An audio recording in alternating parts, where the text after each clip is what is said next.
Hey my friends, it's Daniel, Aldie, and today I want to talk with you about how to become more organized. You see, a lot of people reach out to me and they say, Daniel, if I could get more organized, I would get so much more done. I would achieve all my goals, I would make more money, and I would have more time to spend with my family. And they're absolutely right.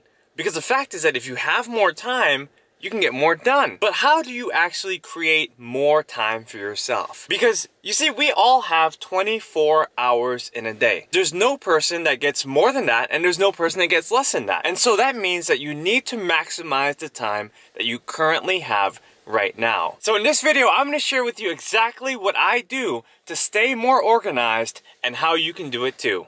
So listen up. All right, the first tip is to clear your desk, because every single decision that you make comes from your desk. You see, a lot of times we think we make our decisions in different places. We might think, hey, I was thinking about this decision in the shower, or maybe I was thinking about this in the bedroom. It doesn't come from your bathroom time. It doesn't come from your bedroom time. It doesn't come from you just driving on the street or taking a walk. Your decisions come from making logical choices. And the most logical place to make your choices is from your desk. Because on your desk you have your bills, on your desk you have your goals, on your desk you have the things that you need to get done. And when you make decisions, you want to make sure that they're more logical than they are emotional. You don't want to make decisions when you're feeling a certain way. You want to make decisions based on what is right for everyone around you, including yourself. So what I'm saying to you right now is to look at your desk and ask yourself, is my desk conducive to the kind of person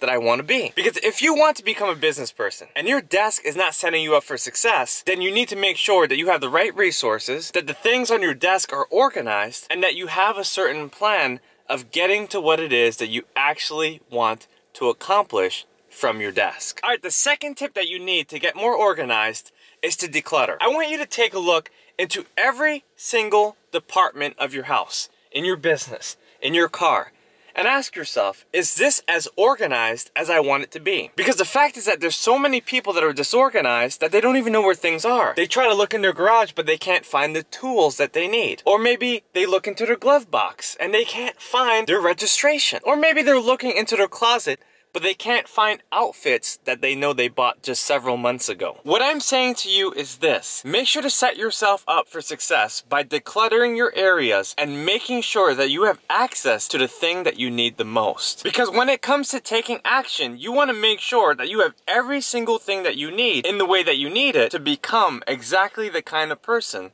that you want to be. The third tip I want to share with you is to create a list. Look, there's all kinds of lists that you can create. You can create a checklist for the things that you need to do this month, this week, or even this year. But what I'm talking about is a to-do list. Because we only have 24 hours, I want you to write down your priorities. I want you to jot down the top 3 things that you need to do today, tomorrow, and the day after. Now you might be saying, man, I don't even know what I'm going to be doing today. But what I'm saying is this: if you set the right intentions, you will be led in the right directions. You see, you have to know exactly what it is that you want and put it in your mind before you manifest it in your life. So maybe you're working on a book, or you're working on a website, or maybe you want to do some gardening because now it's springtime and you want to set yourself up for massive success. But you know that you don't even have the time to do it.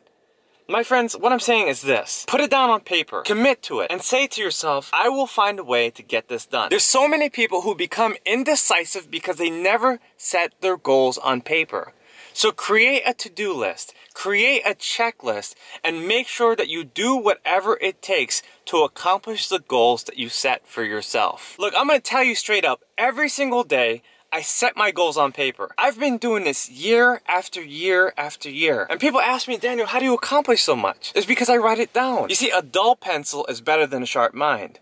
So write your goals down, create a list for yourself, and make sure you take action on what it is that you want to accomplish. All right, the fourth and last tip I want to share with you is to hire people. Look, my friends, you might be saying to yourself, I don't even know how I'm going to hire people. I don't even have the money. I don't even know who to hire. But the fact is that a lot of times you can find help for free. For instance, I needed help around the house and my sister was over for a couple days and she helped me. That was free. Now I had to take her out for a nice dinner because I wanted to, but the fact is that she was able to help me because I asked. You see, you have to understand that people are willing to help you more than you're willing to ask them. But you have to be willing to ask. You cannot be afraid of rejection. You cannot assume that people are not going to help you, that they're too busy, that they're not around. You have to ask for help. You have to know that you know that you know that you need the help, and eventually those people will show up in your life. Now, obviously, I'll be the first person to tell you that not all help is free. Sometimes you're going to need to hire other people to help you along your path of life. For instance, I live near Washington, D.C., and when it snows, sometimes it really snows. But I'm not gonna go pick up a shovel and shovel every single inch of snow. I'm gonna hire other people because that will save me time and help me be more productive on the things I need to do. Or even when it comes to cleaning my house, I'm not gonna go over every single square foot of my house. That doesn't make any sense. It would take me all day. It might even take me all week to even get around it. So what I'm telling you is to hire people for the jobs that you don't necessarily want to do. Now, obviously, there's gonna be some jobs that you have to do, but if there's any jobs that you know that are unpleasant that you can easily hire, then now is time to do it. Alright guys, this is Daniel Aldie, and I just shared with you 4 tips to help you stay more organized. If you like this video, please subscribe to my channel, hit that notification button, and share this video with someone else you know that needs it. Again, this is Daniel Aldie. It's been a great pleasure, and make sure to follow me on Instagram. I got so much more I want to share with you. I look forward to helping you stay more organized. See you guys next time.